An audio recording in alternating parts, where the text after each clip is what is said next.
specific off-street parking area.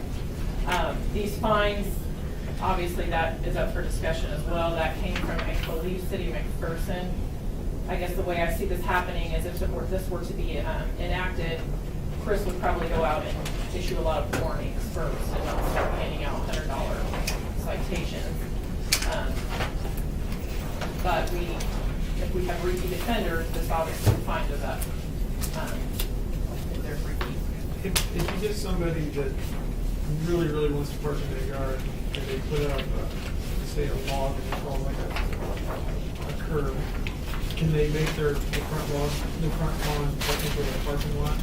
No, there are, in our zoning, there's off-street parking requirements in our zoning code. So they would need to follow those procedures. So you couldn't pave over their front lawn or gravel their whole front lawn? No, they would have to look at and Chris would be able to tell them dimension-wise what they could and could not do. But no, we wouldn't want to pave their whole front yard just so they can park in it. The other thing is handicap ramps, just a simple prohibition of parking on handicap ramps. What about using that for driveways, right? Well, as you see, it's park or drive any vehicle. So if someone saw them drive a vehicle on a handicap ramp, that would be a citation. Front door, you won't be driving across the ramp anymore. Okay. I assume I know who you're referring to. Yeah. So, do we have thoughts? I think we ought to pursue it. I mean, we've been wanting to get this going for a long time. It ain't used to be an ordinance. It wasn't, yes, it was, because it's very close to zoning, and when we update our zoning code, this will be addressed in there, but until that happens, we decided to just deal with it this way rather than waiting, because that zoning code will be a big project. If we do pass this, it'll be put in the paper, on the radio and stuff, so they can. Yeah, has to be put in the paper and, as all our ordinances do, but like I said, I would probably, it's obviously Chris's discretion or law enforcement's discretion, but I would advise them to probably give folks a warning and give them an hour, 2 hours, whatever it is, to get their vehicles off their lawn, and then if they do it again, then we'll. So this will go from Chris starting enforcement over to law enforcement? Well, either of them can enforce it, similar to our dog, anything like that.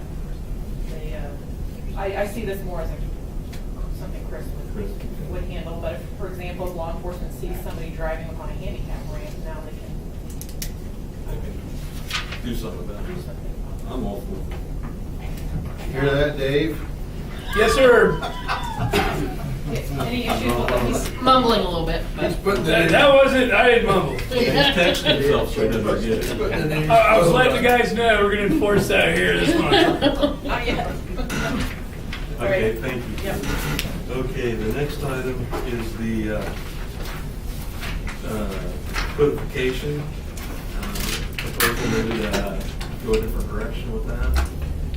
Yeah, amazingly, after we got this information, did some research, we heard the next day from the league about our codification. So, no, I mean, this is another way to do it. The folks who run what's called City Code at Blue Dart, Wichita, used to work for the League of Kansas Municipalities a long time ago, actually.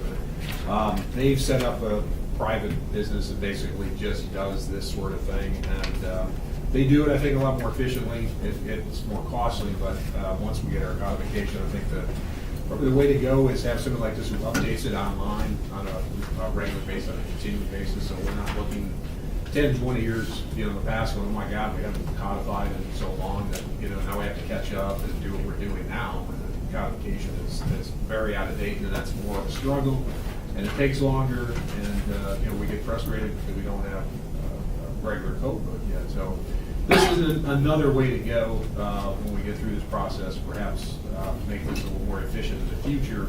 And like I said, they do publish this online, and they do it in a much more timely manner. I think the knocking the league. They only have so many resources there at the league, and they can only get so much work done. We realize that, but it's been about a 2-year process from start to finish. At this point, we still don't have a finished product. Yeah, and I can comment on that. Yeah, like Glenn said, ironically, I heard from the attorney at the league that's working on our code yesterday. Exchanged some stuff with her, but heard back from her today, and it was a simple thank you for the information. It wasn't your code's ready or here's the. So it's still not ready to go. And our last code was adopted in 1988.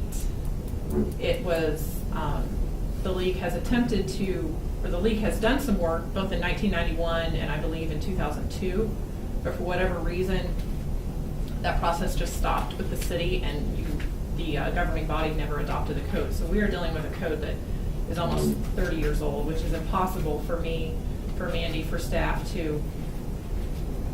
It just doesn't work. This would be something. Honestly, I thought that it would be a lot more expensive than this to do this sort of thing. I think this is very reasonable. And what they could do is they could take what the draft or what the league has done so far, which is not, they have it all obviously electronic. What the league's done would be sent to this company. This company would finalize it very quickly, probably less than a month, probably a few weeks. And then we could finalize it, and then every time we pass an ordinance, Mandy would send the ordinance to the paper like she does. She'd send the ordinance to this company, and it would immediately be updated online, and then every so often we'd get a print update. So you're recommending we go ahead and go with this Yes. company? And just Oh, yes. Do they go back then with all those that have been repealed and take them out? Yes, they will come in, we will send them what the league's done, but they'll come in and do a complete review of what we've done. But yes, are you talking about on the website? Talking about, yeah, wherever this code book is, or whatever it is. Both, happens to appear. actually, Yeah. paper and Yeah. the electronic. Yeah, which doesn't exist yet. What's the bill for the service? Well, the initial is $22.50, and then the annual fee would looks like $12.50. How many zeros are $12.50? No. $1,250. Yeah, I wish. How long have we been waiting for this now from the league? From start to finish, it's been, for this portion, it's been about 2 years. when Yeah, we got our first contacted. draft in the 1st of May 2013, but they would have been working on it probably a year or two before that. Oh, no, Right. it's been since Carrie Benson was here.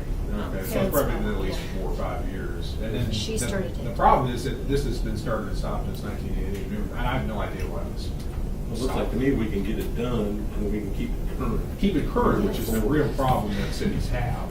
And I think that's why they created the service they've got here to keep this up to date, because back in the day, you only had paper copies, but now with the internet, why not do this just update it instantly? So you're not having to constantly go through what we're going right now, which has not been all that pleasant. I think we need to pursue it. All right. Doesn't help us out, finish up everything else. Yeah, and this was the best one we could find out there, and they responded immediately to our request for information out there and whatever, and they come highly recommended. They gave us some example cities to, as far as their codes online to kind of check out, and so we were able to see their work. And they are who? It's called City Code Financial, City Code essentially. City code being all one word. Yeah. Who are some of the cities that are already using them? Belleville was on there, it's one of the. I believe more slow- Concordia. Yeah, this is the local one. Yeah. They give us a whole list of just, Abilene, I believe, uses them. The one they've given you in here is Bonner Springs, but Oh, I see. But on the email and stuff, they Yeah. have those, but lots of local ones around us.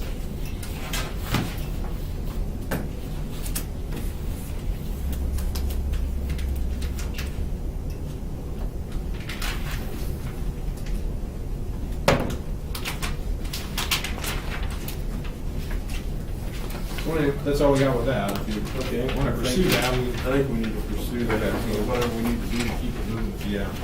Next thing on the agenda, or discussion items, is the neighborhood revitalization program.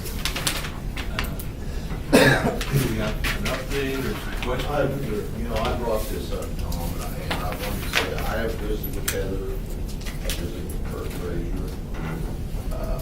While it does seem a little frivolous on the top, it goes a lot deeper than you see. And I personally am satisfied with my, The information you yeah.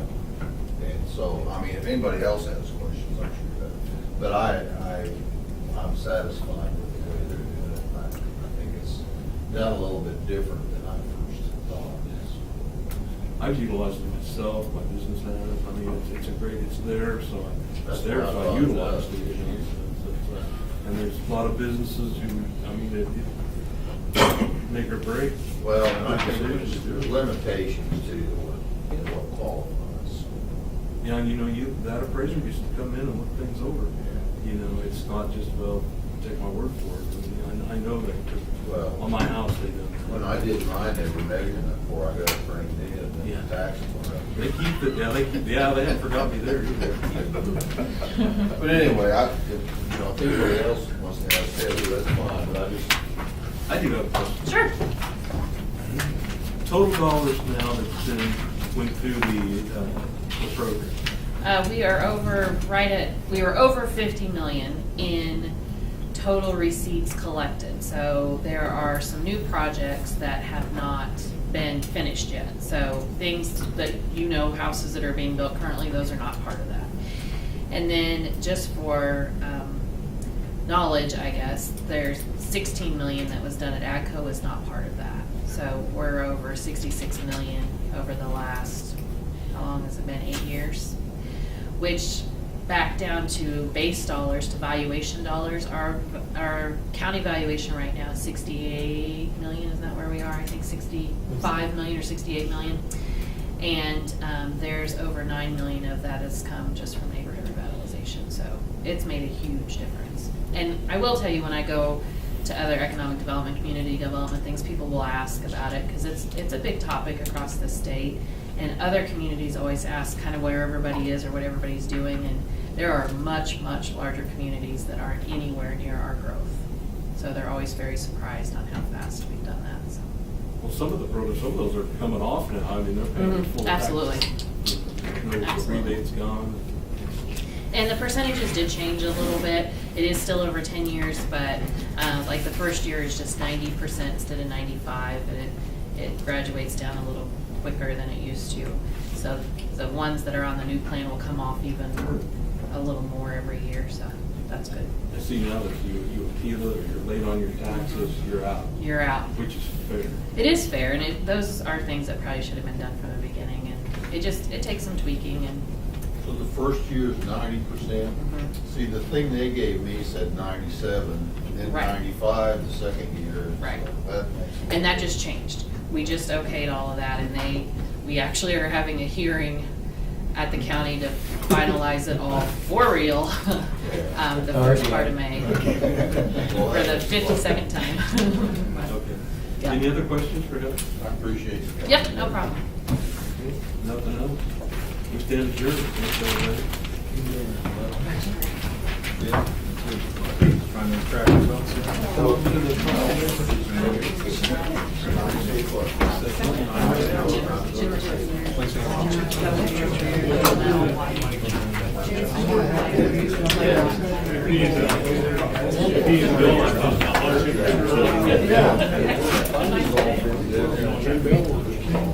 There you go. See you next week. But I would ask you. That's no battery. Battery's no good, it's 2 years old, that's why. We got cable, you know, it's being cleaned. I mean, I cleaned it. How do you? I think what they're doing is those 9 sides.